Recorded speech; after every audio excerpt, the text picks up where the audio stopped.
How to recover deleted messages in Telegram on Android. Hello everyone, welcome to this channel. I'm Emily and I'm here to help you out today. So without any delay, let's get started. So first of all, launch the Telegram application on your device and make sure that you're logged into your account.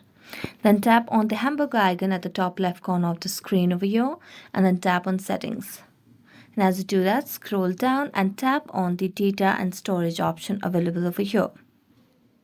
As you do that, here you can see the option of storage usage and data usage over here, which is looking fine. Then go to automatic media download, where you have toggled on all the options of mobile data to Wi-Fi to roaming. So this looks fine as well. Then all the data are saved to gallery over here from your private chats to your channel. So that's fine as well.